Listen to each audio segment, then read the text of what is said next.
Olá, sejam todos bem-vindos.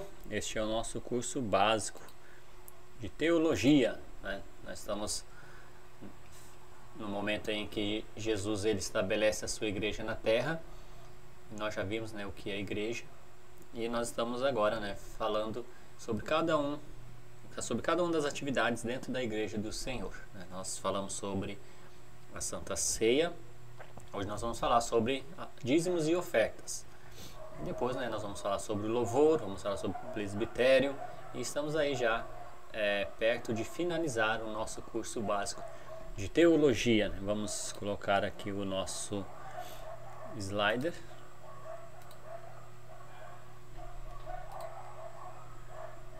Para nós dar continuidade.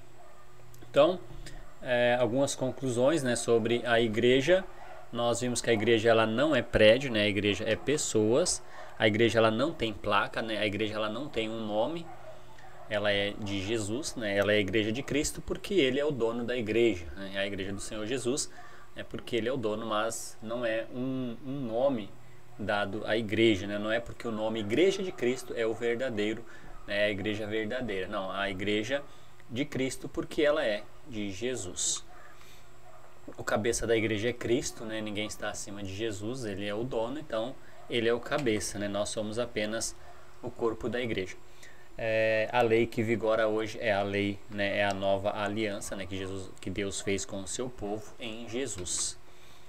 Nós vimos que o batismo, né, é para a remissão de pecados, né? O perdão de pecados. E o dia da adoração é no primeiro dia da semana, né? Tudo relacionado à igreja do Senhor sobre a adoração é no primeiro dia da semana.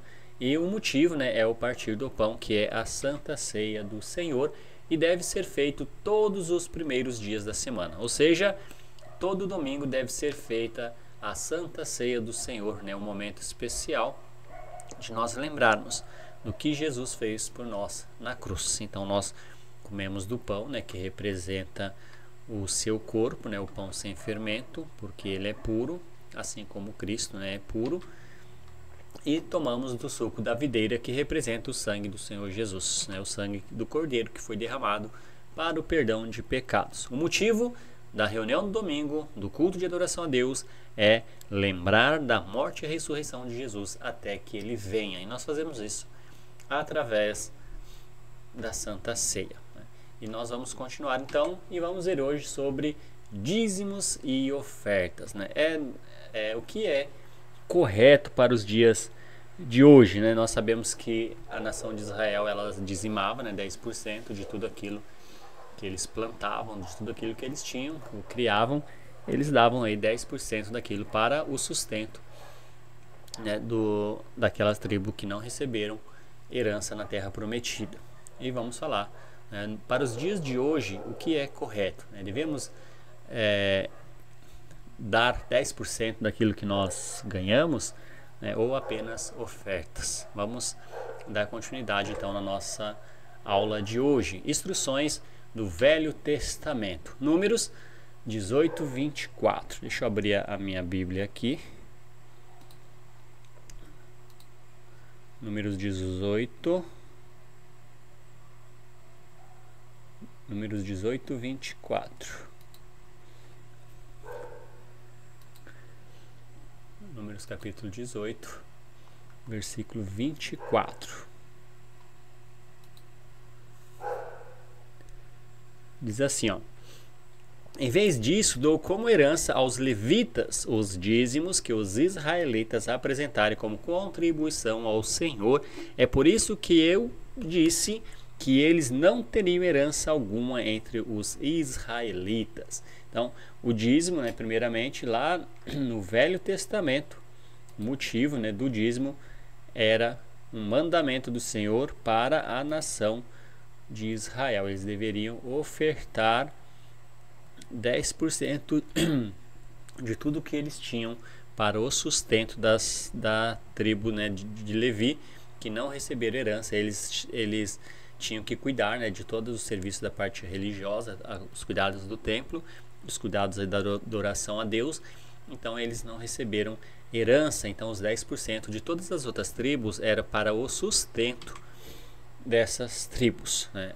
no versículo 21 ao 24, né, vai dizer que é para o sustento dos sacerdotes. Vamos continuar a leitura.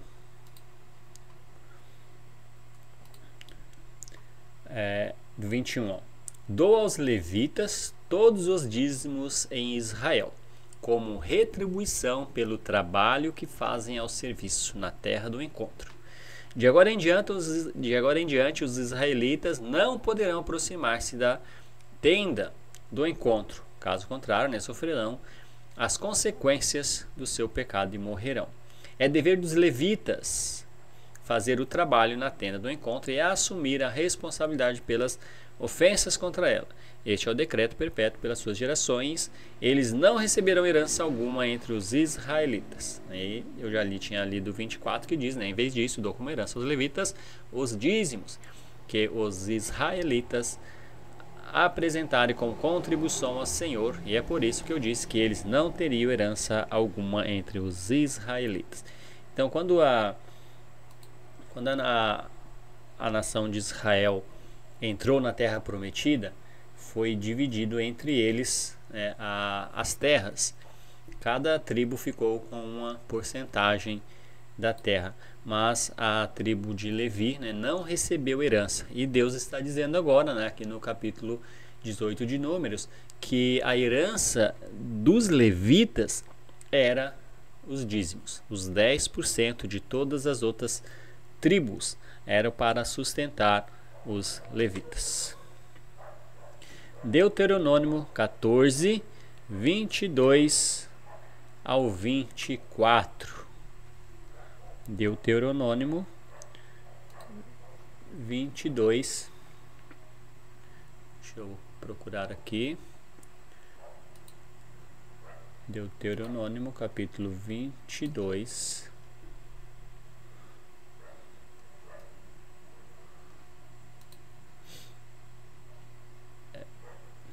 Deuteronômio capítulo 14, 22 ao 24. Vou achar aqui, capítulo 14, né? Do versículo 22. Achei.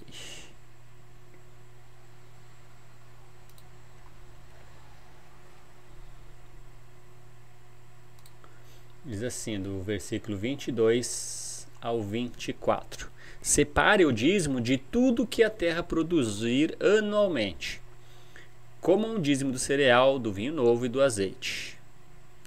É a primeira cria de todos os seus rebanhos na presença do Senhor, o seu Deus, no local que ele escolher como habitação do seu nome, para que aprendam a temer sempre o Senhor, o seu Deus.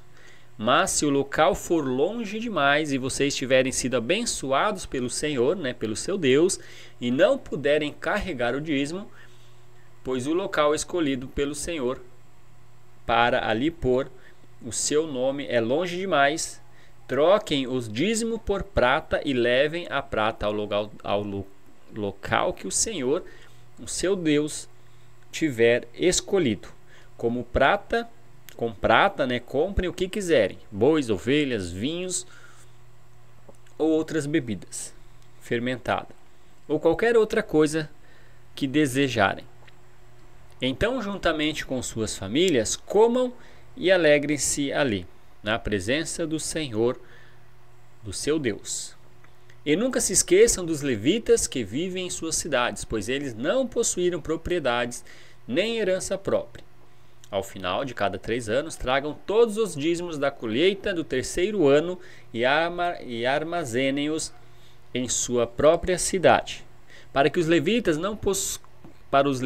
que não possuem propriedades nem herança, e os estrangeiros, os órfãos e as viúvas que vierem na sua cidade, venham comer, né, e saciar-se, e para que o Senhor, o seu Deus, abençoe em todo o trabalho das suas mãos.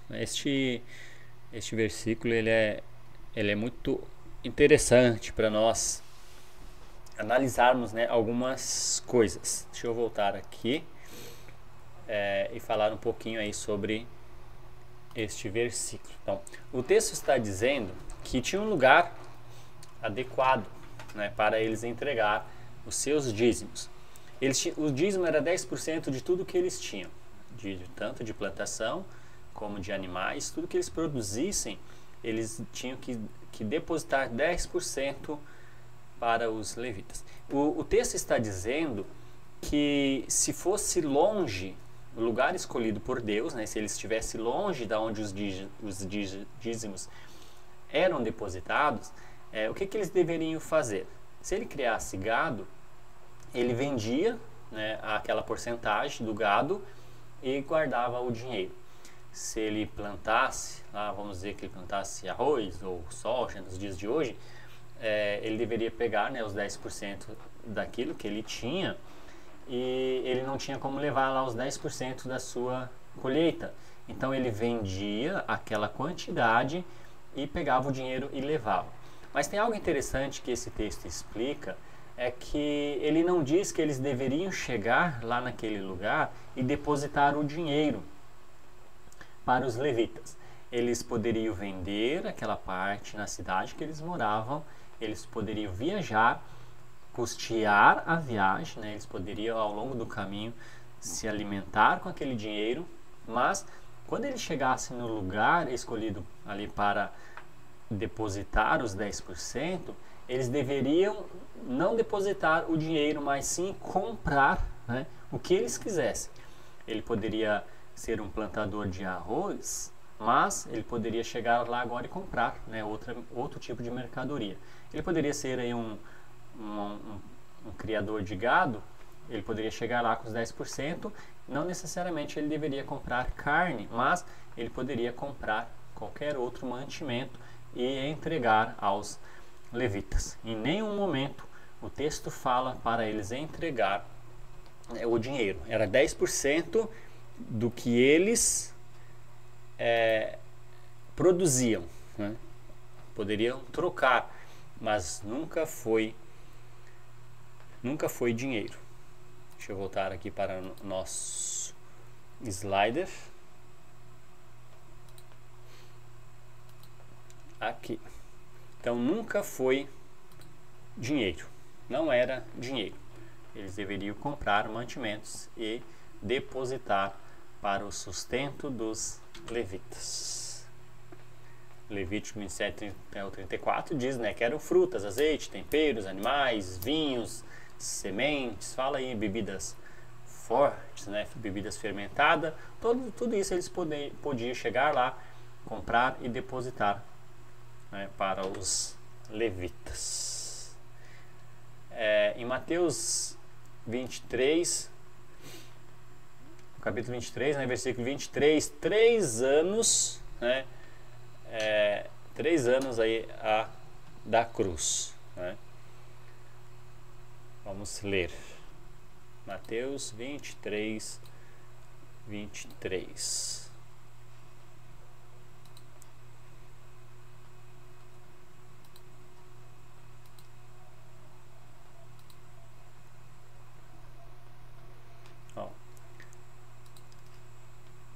Jesus dizendo, né, ai de vocês, mestres da lei e fariseus hipócritas, vocês dão dízimo da hortelã, do endro e do cominho, mas têm negligenciado os preceitos mais importantes da lei, a justiça, a misericórdia e a fidelidade. Vocês devem praticar estas coisas sem omitir aquelas.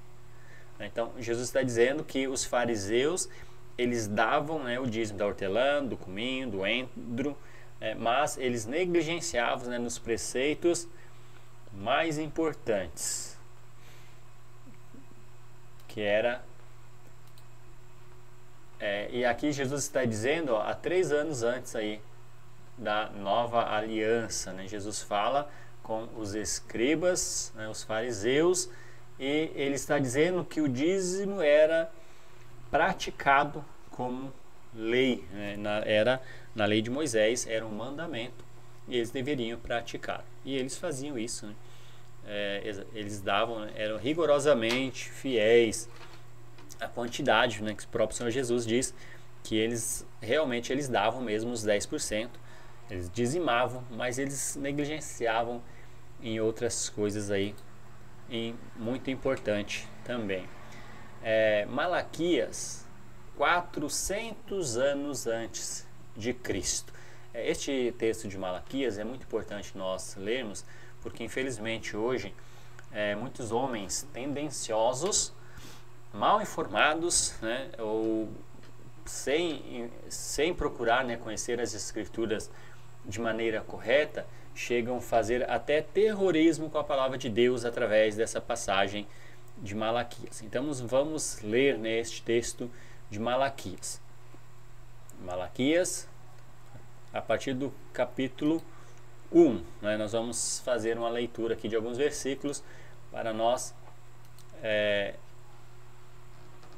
fazer aí um estudo mais aprofundado no texto rapidamente, para nós termos cuidado para analisar as Escrituras, né, o que é realmente escrito para a nação de Israel e o que é escrito diretamente para nós hoje. Então, em Malaquias, capítulo 1,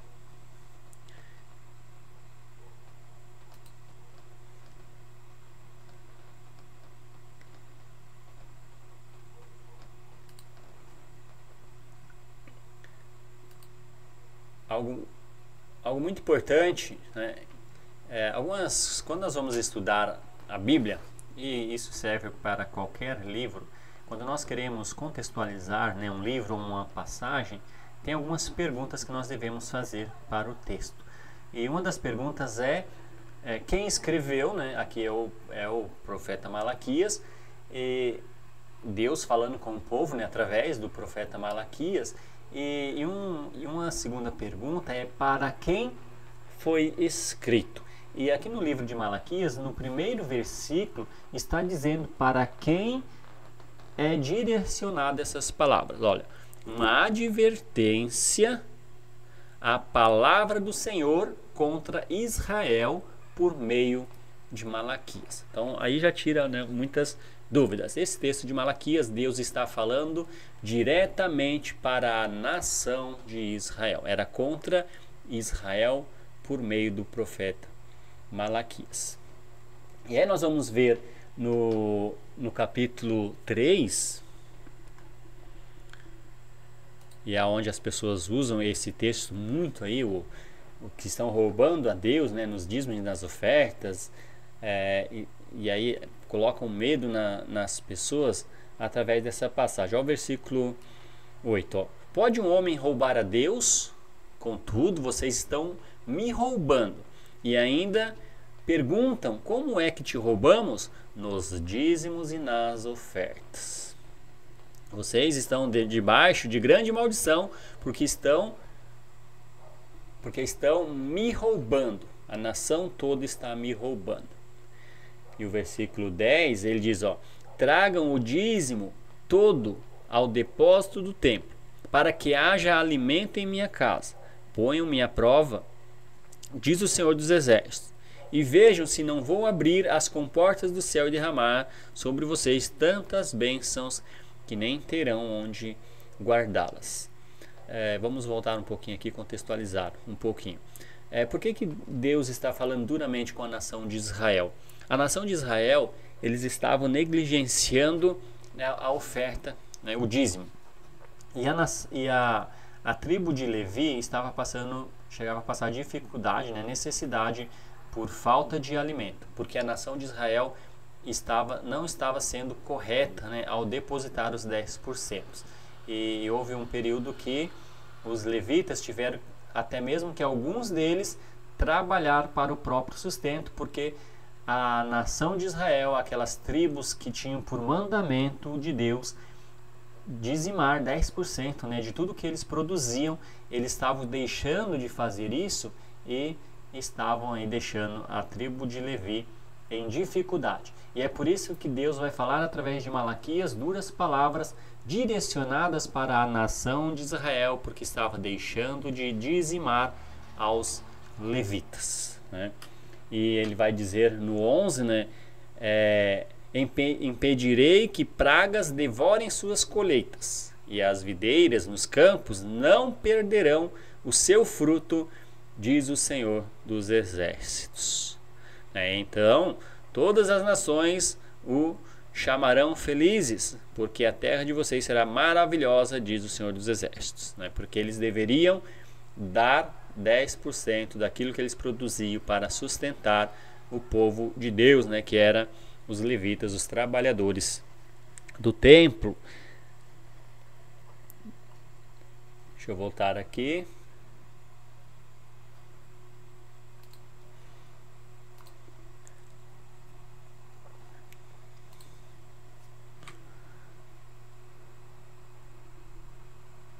O dízimo dos fariseus, em Lucas 18, aquela palavra diz que eu jejuo 2 vezes na semana e dou o dízimo de tudo quanto eu possuo. Um fariseu falava assim.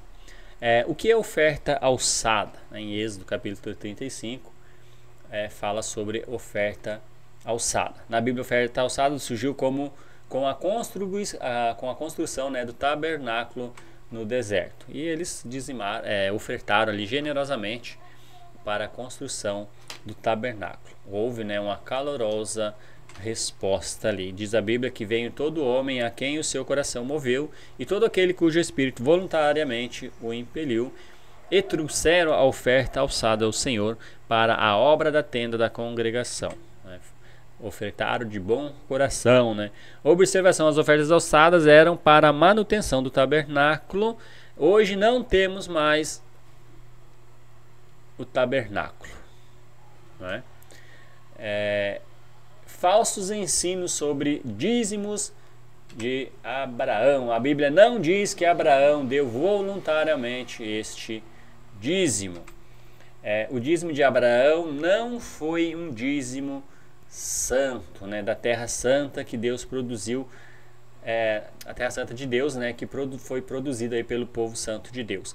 Não foi um dízimo daquela terra, a terra prometida, Jerusalém. Não foi um dízimo produzido dali, que Abraão deu para Deus. O dízimo de Abraão foi um espólio de guerra, o que era comum a muitas nações. Eles dizimavam, davam 10% dos espólios, aquilo que eles adquiriam nas guerras, mas não era um mandamento. O dízimo de Abraão a Melquisedeque aconteceu apenas uma vez, e Abraão mudava sempre de lugar.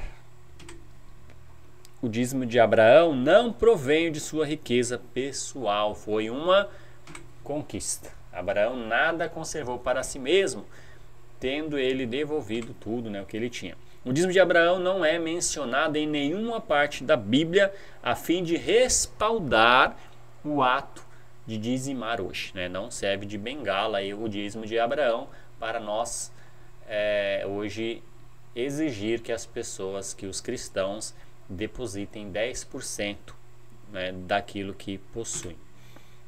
O texto capítulo 7 cuida de falar mais sobre Melquisedeque e como ele era um tipo de Cristo, como sumo sacerdote, e não falar de dízimo.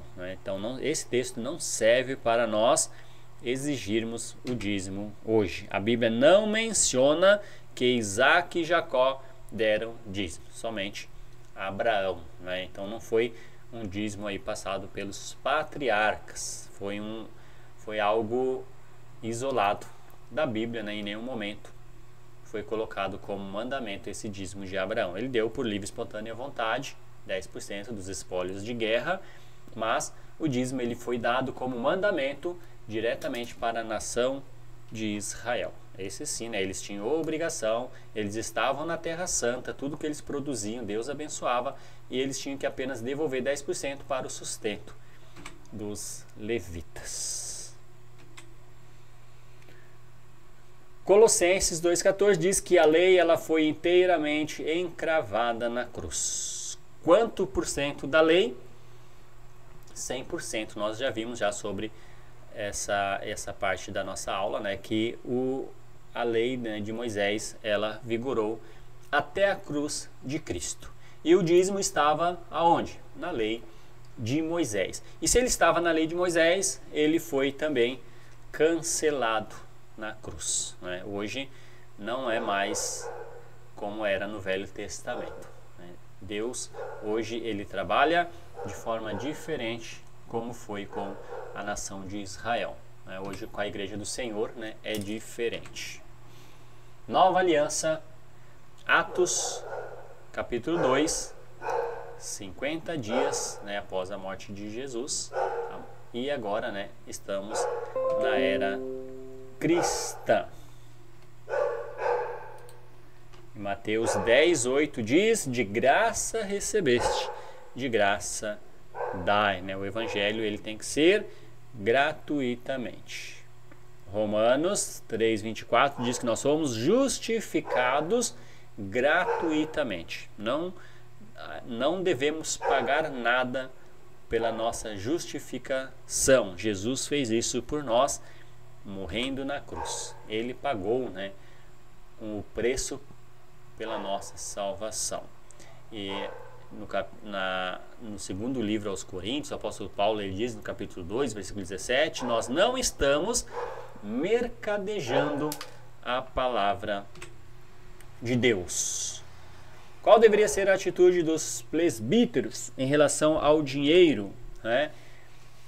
Pedro diz no capítulo 5, 1 e 2: pastorei o rebanho não por sórdida ganância. Timóteo, né, Paulo diz a Timóteo: presbíteros ou bispos, não sejam avarentos. E a Tito ele diz, né, presbíteros e bispos, ou bispos, né, que é a mesma função. Nós vamos ver isso na aula sobre o presbitério, né, qual é a função do presbítero, qual é a função do pastor e qual é a função do bispo. Ele diz: não sejam cobiçosos de torpe ganância. Qual é o alvo lícito das ofertas a Deus? Ofertamos a Deus para auxiliar aos necessitados, né? 2 Coríntios capítulo 9, versículo 1. Devemos ofertar para agradar a Deus. Vamos fazer essa leitura em 2 Coríntios capítulo 9. A partir do versículo, vamos fazer a leitura a partir do versículo 6. 2 Coríntios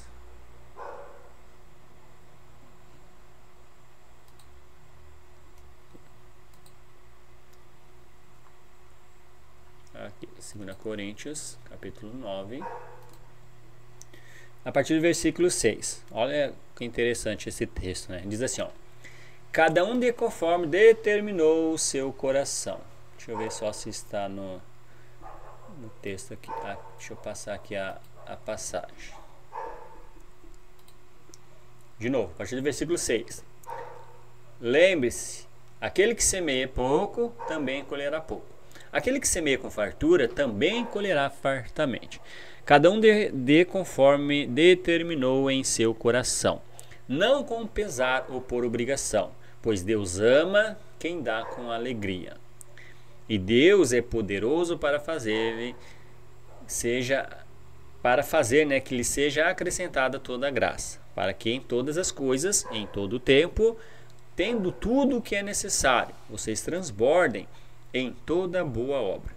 Como está escrito, distribuiu, né, deu os seus bens aos necessitados, e a sua justiça dura para sempre. Aquele que supre a semente e ao que semeia, e o pão ao que come, também lhe suprirá, né, e aumentará a semente e fará crescer o fruto da justiça. Vocês serão enriquecidos de todas as formas, para que possam ser generosos em qualquer ocasião. E por nosso intermédio, a sua generosidade resulte em ação de graças a Deus. O serviço ministerial que vocês estão realizando não está apenas suprindo as necessidades do povo de Deus, mas também transbordando em muitas expressões de gratidão a Deus. Por meio dessa prova, né, do serviço ministerial, outros louvarão a Deus pela obediência que acompanha a confissão que vocês fazem do Evangelho de Jesus Cristo e pela generosidade de vocês em compartilhar seus bens com eles e com todos os outros. E nas orações, né, que fazem por vocês, eles estarão cheios de amor por vocês por causa da insuperável graça de Deus a graça que Deus, né, tem dado a vocês. Graças a Deus pelo seu dom indescritível, né? Então, ofertar é um dom. Então, ofertar os motivos, né, os alvos lícitos, né, que agrada a Deus, a oferta. Ofertamos para agradar a Deus. Ofertamos para auxiliar, né, aos necessitados. Através das ofertas, né, nós auxiliamos o povo de Deus e o evangelho é pregado. Ofertamos, podemos ofertar, né, também, podemos usar, né, o dinheiro da oferta para o sustento do obreiro, né? É lícito, é verdadeiro, né? Podemos sim, todo trabalhador é digno do seu sustento. Então, aquele que se afadiga, né, do evangelho, ele é merecedor sim de receber, né, o seu sustento das ofertas.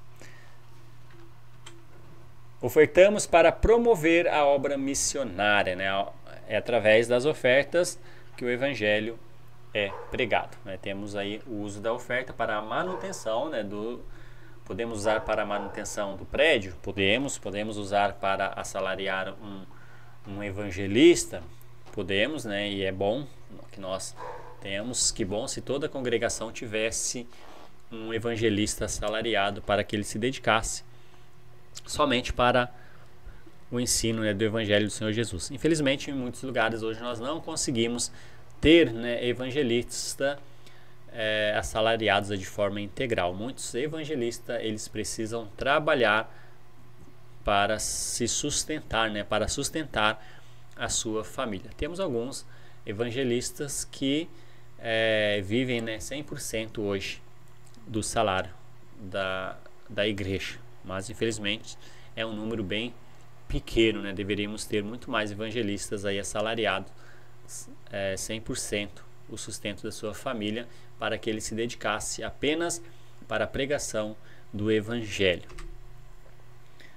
Nomes bíblicos aplicados à oferta a Deus. O nome, né, oferta caracteriza-se uma doação, né? Nós doamos a Deus. E nós lemos ali que tem que ser de coração. O termo coleta indica, né, a reunião de esforços.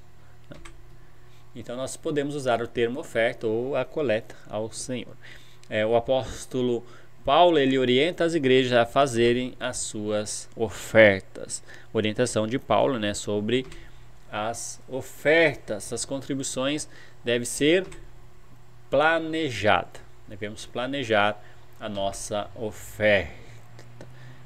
Quando devemos contribuir? Vamos ler essa passagem de 1 Coríntios 16, 1 e 2. 1 Coríntios, capítulo 16.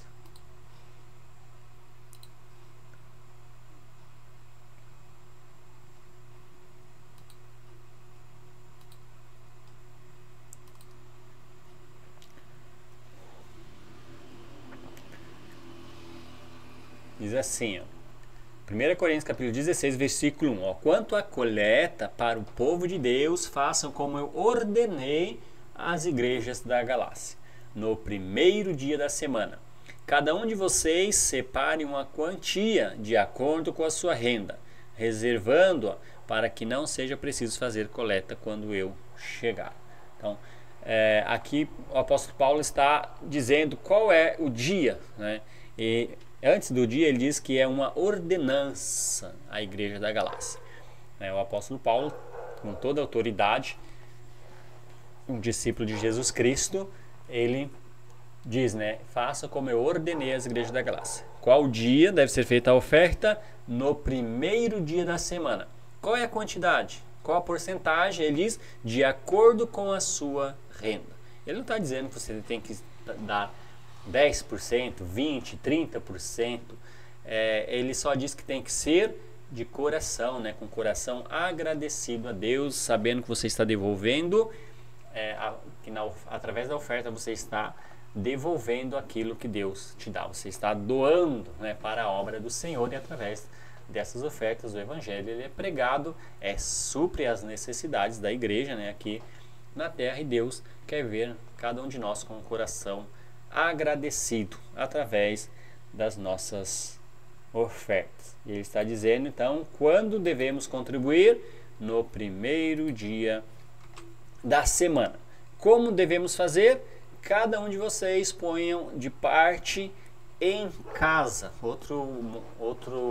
Outra palavra muito interessante, né? Não é no momento do culto. Não é a pregação foi boa, né? O louvor foi bom, eu vou ofertar tanto. A palavra foi legal hoje, eu vou, né, depositar tanto. Ele está dizendo que nós devemos separar de parte em casa, né? E nós já vamos para o culto de adoração a Deus, né, no primeiro dia da semana, com aquela quantidade, segundo aquilo que eu tenho, para depositar ali a oferta ao Senhor, né? Não é no momento, não é por chegar na hora, porque o irmão ministrou bem a oferta, ou houve uma pressão lá pela oferta, que eu vou dar mais ou menos para o Senhor. Eu defino em casa, de acordo com aquilo que eu tenho, e eu vou já ciente de quanto que eu vou depositar aquele dia para o Senhor. Muito importante, qual o dia? Somente no primeiro dia da semana. Não podemos de maneira alguma recolher ofertas em outro dia da semana. Podemos nos reunir como igreja durante a semana? Podemos. Se você quiser se reunir na segunda, terça, quarta, quinta, sexta, você pode se reunir, né? Ou no sábado. Mas Paulo está dizendo: no primeiro dia da semana você separe na sua casa uma parte daquilo que você tem para ofertar a Deus. Qual o valor? Conforme a sua prosperidade, conforme o que você ganhou, né? É uma porcentagem daquilo que você tem e não daquilo que você não tem. E não adianta, né, querer barganhar a Deus, né? Tem que ser com alegria, com singeleza de coração, nunca por necessidade, mas com entendimento, sabendo que esse dinheiro é para suprir, né, a obra do Senhor. Cada um contribua segundo propôs no seu coração, não com tristeza ou por necessidade, porque Deus ama quem dá com alegria, né? Paulo está falando aí sobre a oferta. Onde é proposta, né, a sua oferta? Contribuir, né, conforme propôs no coração.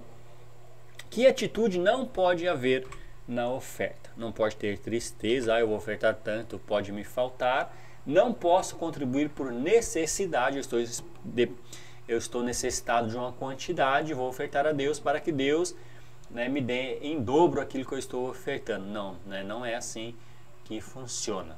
Nunca por necessidade, nem por tristeza, nunca por obrigação. Não podemos obrigar ninguém a contribuir na obra do Senhor, né? Por mais que os irmãos sejam batizados, nós não podemos obrigar, devemos orientar a igreja a ofertar, mas ofertar corretamente. Devemos orientar, né, o cristão que ele tem sim por mandamento ofertar, e a oferta, ela é também a adoração a Deus. Nós adoramos a Deus através das nossas ofertas. E nunca por pressão, né? Você tem que dar tanto, precisamos de tanto. Não, né? Não é assim que funciona. Que atitude deve haver na oferta?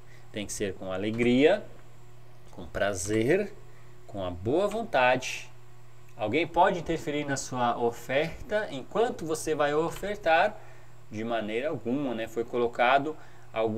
foi colocado algum percentual de oferta, ou que Deus ama e aceita a sua oferta, não, somente quem dá com alegria, né? E Deus vai se alegrar da sua oferta.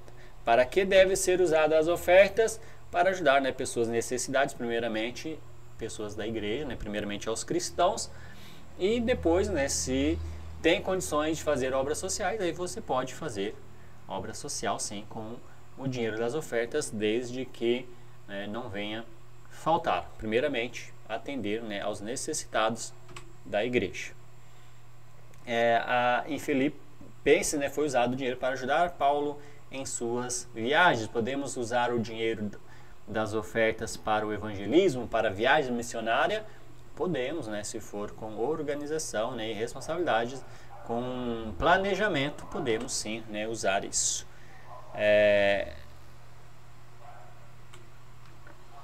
Em 1 Timóteo diz que foi usado para o pagamento de pessoas que se afadigam do Evangelho, como eu falei anteriormente, né, pessoas que pregam o Evangelho, que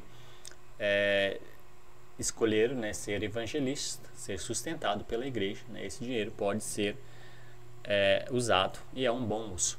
O que a gente tem que entender é que se eu trabalhava, né, se eu ganhava no meu serviço R$2.000 e eu sustentava a minha família, hoje na Igreja do Senhor, se eu vou largar o meu emprego e eu preciso continuar, né, sustentando a minha família. Agora, se antes de eu ser assalariado pela igreja com uns R$2.000, uma ilustração, né, se eu sustentava a minha família com R$2.000, hoje nessa igreja me pagar R$2.000, eu vou continuar sustentando a minha família e vou trabalhar somente para a obra do Senhor. Não é como alguns que ganham R$2.000 e agora, porque vai ser assalariado pela igreja, né, quer ganhar então R$5.000, R$10.000. Não, né? Se você tinha o suficiente para sustentar, né, para sustentar a sua família, e a igreja pode pagar aquela quantidade para você, é o suficiente, né? E aí Deus se agrada. Já vimos que o dia para ofertar é no primeiro dia da semana, né? Não é em outro dia. E os conceitos errados da oferta. Nunca devemos ofertar, né, com a intenção de prosperar. Não podemos dar o dízimo de maneira nenhuma, né? Não somos obrigados a dar 10%. Se você quiser dar 15%, 20%, de maneira nenhuma nós podemos usar, né, os 10% como bengala, né, como uma meta. Agora, se você quiser, né, ofertar 10% daquilo que você tem, é entre você e Deus. Não? Se você puder ofertar 10, 20, 30, 40, 50, ou até mesmo 100% daquilo que você ganha, é entre você e Deus. É segundo está proposto no seu coração. Não mais como no Velho Testamento, que eles tinham a obrigação de dar 10% daquilo que eles recebiam. Devemos dar o que é possível, nunca o que sobra, né? Não podemos fazer tudo aquilo que nós devemos fazer com o nosso dinheiro e agora me sobrou tanto, eu vou dar para Deus. Não, a oferta ela deve ser planejada, né? Eu separo em parte daquilo que eu tenho, né, da minha renda mensal e contribuo na igreja do Senhor, né? Não é o que me sobra. Deus não precisa das nossas sobras, né? E Ele conhece o mais íntimo do nosso coração. Devemos ofertar para pagar a nossa salvação? De maneira alguma, né? Cristo já pagou pela nossa salvação. Mas nós podemos sim perder a salvação ao negligenciar os mandamentos do Senhor, né? E ofertar é um mandamento. Deus quer ver nós todos com os corações generosos. Devemos ofertar para impressionar os outros? De maneira alguma, né? Eu vou lá ofertar um bom valor e faço questão que as pessoas fiquem sabendo quanto que eu ofertei, já perdi a bênção, como alguns irmãos falam. Não, né? A oferta é entre você e Deus, né? Não tem que colocar no envelope o valor que você está ofertando. Deposite ali, né? Seja na caixinha, seja qual for a forma de recolher a oferta na sua congregação, vai lá e oferta sem ninguém saber, né? Que a sua mão esquerda não veja o que a direita está ofertando, e aí nós vamos estar ofertando corretamente. Devemos ofertar pressionados? Não, de maneira alguma, né? Devemos ser livres para fazer a vontade do Senhor. Devemos fazer votos, né, de contribuição? De maneira nenhuma, né? Deus não se agrada disso. Não precisamos fazer votos para ofertar a Deus, né? Deus não aceita barganha. De maneira nenhuma Deus aceita isso. Vou ofertar tanto com o propósito, vou fazer uma campanha de ofertar por tanto tempo para alcançar algo. Não é assim, né, que Deus se agrada. Deus se agrada que nós façamos as coisas relacionadas à sua adoração com entendimento, né, e com um coração agradecido a Ele, né? Então, as ofertas são alvos lícitos para agradar a Deus, para auxiliar aos necessitados, para sustentar obreiros, para obras missionárias podemos fazer. E ele diz que nós estamos debaixo de maldição quando nós olhamos, né, e guardamos a lei de Moisés. E o dízimo estava na lei de Moisés, né? Então, por mais que algumas pessoas defendam que algumas leis não foram abolidas, né, que foi só aquelas em formas de ordenança, o dízimo era uma forma de ordenança, era uma ordem de Deus, né? Eles eram obrigados a dizimar, né? Então, não façam isso, tá bom? Procure conhecer melhor as Escrituras, porque Deus se agrada com quem faz as coisas com entendimento da sua palavra.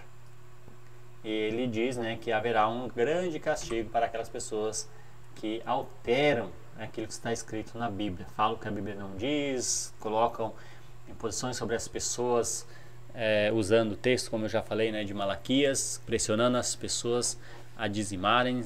Deus não se agrada disso. E a Bíblia diz que serão acrescentados, né, assim, para os desobedientes, os flagelos citados nas Escrituras.